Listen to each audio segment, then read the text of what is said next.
Bonjour à tous et bienvenue dans cette vidéo. J'aimerais vous poser une question toute simple. J'aimerais savoir si en ce moment précisément, vous souffrez d'une douleur quelconque. Alors je parle de douleur, je parle de symptômes en particulier. Je parle de douleur, ça peut être soit une douleur physique, soit un mal-être. Il y a des gens qui ne sont pas bien dans leur peau, pas bien dans leur corps, pas bien dans leur tête, tout simplement.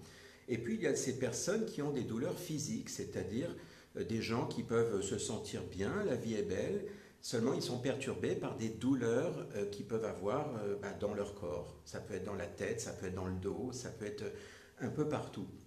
Et en fait, pourquoi je vous pose cette question? C'est parce que j'aimerais vous dire quelque chose de déroutant peut-être, mais en tout cas c'est important de le dire, c'est que la douleur, c'est à considérer comme une bonne nouvelle. Si vous avez une douleur, c'est une bonne nouvelle. Alors là, vous allez vous demander qu'est-ce que je suis en train de vous raconter, parce que j'allais dire, qui aime avoir une douleur, qui aime se sentir mal, oppressé, avoir des douleurs physiques? Personne, bien sûr. Seulement, quand j'évoque le fait que c'est une excellente nouvelle, eh bien, c'est tout simple, c'est que notre corps et notre esprit s'organisent justement pour déclencher ce mal-être ou cette douleur. Là encore, on pourrait se demander jusqu'où je veux aller en vous parlant comme ça. En fait, ce que je suis en train de vous dire, c'est que tout est parfait à l'intérieur du corps humain, tout est parfait dans notre cerveau. Et quand il y a une douleur ou un mal-être, c'est à considérer comme une bonne nouvelle. Pourquoi? Parce que c'est un signal d'alarme, tout simplement.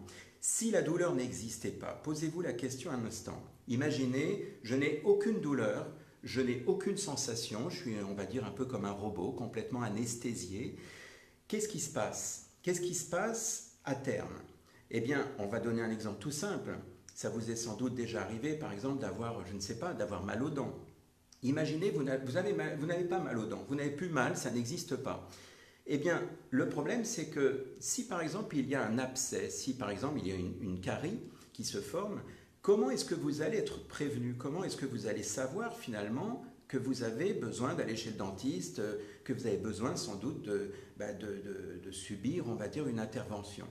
Donc vous voyez, là je pense que c'est un peu plus clair pour vous donner l'information nécessaire qui est que le cerveau, le corps, l'esprit, tout se met, on va dire, en mouvement pour vous prévenir grâce, et je dis bien grâce, à la douleur ou aux symptômes. Donc voilà pourquoi le but finalement n'est pas de tuer le symptôme. Alors là, je m'adresse à tous ceux qui sont dans les excès, vous savez, qui prennent des médicaments de façon excessive. Je ne suis pas en train de dire, attention, qu'il ne faut pas prendre de traitement. Mais je parle simplement de... Vous savez, des fois, vous avez des gens, ils ont un petit début de douleur. Tiens, je commence à avoir mal à la tête. Je vais prendre vite fait quelque chose pour enlever le mal de tête. J'ai mal là, je vais prendre quelque chose contre. Vous voyez, le principe d'ailleurs de ce qu'on appelle l'allopathie, c'est-à-dire donc contre la douleur, contre le symptôme. Et en fait, qu'est-ce qui se passe? En fait, quand on fait ça, on va imaginer qu'on tue la douleur, donc on la tue, on l'emprisonne, c'est-à-dire j'ai mal à la tête, je prends quelque chose pour ne plus avoir mal. Donc, a priori, c'est bien parce que ça vous fait du bien à vous, dans votre petite personne. Le problème, c'est que le message que vous envoie votre corps, votre cerveau à ce moment-là, n'est pas perçu. Et qu'est-ce qui va se passer? Eh bien, le problème, c'est que si réellement c'est un message important, pour qu'on vous prévienne en fait qu'il y a quelque chose qui ne va pas, si le mal de tête était là pour vous dire attention, il y a quelque chose qui ne va pas, vous êtes en train d'anesthésier ça, vous êtes en train donc de tuer cette douleur. Qu'est-ce qui va se passer? Eh bien, quelque part, ça va donc se déplacer à un autre endroit, à un autre niveau. Ce qui fait que oui, d'accord, vous n'aurez plus mal à la tête, seulement le message ne passant pas, qu'est-ce que fait le corps, qu'est-ce que fait l'esprit? Pour vous prévenir, il va déplacer ça vers autre chose. Donc vous voyez, c'est quand même assez subtil et je pense qu'il est important d'évoquer finalement cette importance de nous prévenir finalement. Parce que c'est vrai que ce n'est, comme je disais tout à l'heure, ce n'est pas confortable d'avoir une douleur. Là, je ne suis pas en train de vous dire que vous devez souffrir à tout prix, que vous devez garder vos douleurs ad vitam aeternam. Ce n'est pas ce que je suis en train de vous dire. Je suis en train de vous dire qu'il y a des gens, dès qu'ils commencent à sentir, imaginez, là, on est là et au bout de 3 secondes, oh là, je sens que j'ai un petit problème, là, j'ai mal quelque part. Vite, vite, je me jette sur le médicament. C'est de ça dont je parle. C'est-à-dire que l'idée, dans un premier temps, ça serait de pouvoir accueillir ce qui arrive. Prenons l'exemple d'un mal-être. Imaginez, je suis triste, je suis oppressé, je ne sais pas, j'ai quelque chose qui me dérange intérieurement. Plutôt que de chasser ça en disant vite, vite, il faut que je change mes idées, il faut que je pense à autre chose, ça peut être parfois utile de prendre un temps pour accueillir ce qui arrive, pour laisser venir ce qui arrive, pour devenir l'observateur de ce qui arrive. Parce que la bonne nouvelle, et ça c'est important de le signaler, c'est que quand vous commencez à accueillir, vous devenez observateur, et lorsque vous devenez observateur, eh bien, vous vous dissociez de la douleur. C'est curieux, mais c'est comme ça. Ça veut dire que vous êtes en train d'observer le film de vous avec la douleur. C'est un peu paradoxal. Si en revanche vous subissez la douleur en vous disant mais bon sang, j'en ai marre et pourquoi c'est là, vous êtes en train de lutter contre ça. Pour le coup, vous êtes associé à cette douleur, à ce mal-être, et pour le coup, vous entretenez finalement ce cercle vicieux qui fait qu'à un moment donné, ça devient insupportable. Et qu'est-ce qui se passe? Bien, quand ça devient insupportable, vous vous jetez sur les médicaments, comme je le disais tout à l'heure. Voilà, donc je tenais à vous faire cette petite vidéo par rapport à ça, pour vous donner l'information, pour vous dire que c'est quand même important de savoir que finalement, l'être humain est très bien constitué. Quelque part, quand il y a une douleur, ce n'est pas une faille, c'est pas, on va dire, ce n'est pas à prendre comme un ennemi, comme quelque chose à combattre à tout prix. D'accord, quand ça dure dans le temps, c'est normal, il faut faire quelque chose. Si j'ai mal et que ça perdure, c'est aussi un signal qui me dit attention, tu ne t'es pas occupé de toi, il est temps de le faire. Et d'ailleurs, c'est ce qui se passe. Je vais vous donner un exemple donc de souffrance, on pourrait dire, ou de mal-être. Prenez l'exemple de la dépression burn-out. C'est quelque chose qu'on rencontre assez souvent en accompagnement en ce moment.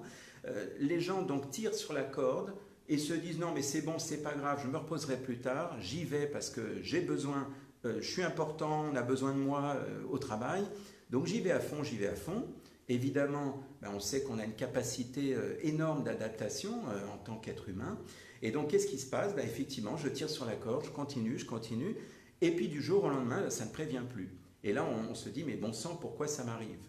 Pourquoi ça m'arrive? C'est parce que le signal d'alarme est venu à plusieurs reprises. J'ai eu peut-être des douleurs au dos, j'ai eu de la fatigue, j'ai eu des tensions, et puis je n'ai pas écouté ces informations. Et comme je n'ai pas voulu écouter, qu'est-ce qui se passe? À un moment donné, ça ne prévient plus. Voilà, ça casse directement. Donc voilà, c'est ce que je vous invite à faire, c'est d'observer dès que vous avez, on va dire, un début de mal-être, un début de douleur, quelque chose qui vous dérange. Posez-vous en premier la question, au lieu de vous dire, zut, elle est où la boîte à pharmacie? La question à vous poser, c'est pas elle est où la boîte à pharmacie, la question à vous poser, c'est, tiens, je ressens ça, j'accueille ce que je ressens, qu'est-ce qui se passe? Simplement, ça peut prendre quelques secondes, on n'est pas obligé d'attendre 10 jours pour savoir si finalement on va faire ou on ne va pas faire. Voilà, donc je vous invite à faire ça pour vous poser la question, pour pouvoir finalement vous recentrer sur vous-même. Et il est très probable d'ailleurs qu'en vous recentrant sur vous-même, vous puissiez finalement devenir, comme je vous disais tout à l'heure, l'observateur, donc spectateur, puisque vous êtes en train de vous questionner, vous devenez observateur et curieusement, cette douleur pourrait, c'est pas sûr, mais pourrait s'estomper, voire disparaître complètement. Et ça peut devenir pour le coup intéressant de le faire par ce cheminement-là. Voilà donc ce que j'avais à vous dire. Comme d'habitude, si vous avez besoin d'intervenir, de me poser des questions sur le sujet ou même dans d'autres domaines, n'hésitez pas. Et puis moi je vous retrouve prochainement pour une prochaine vidéo, un prochain direct. Merci à vous et bonne journée.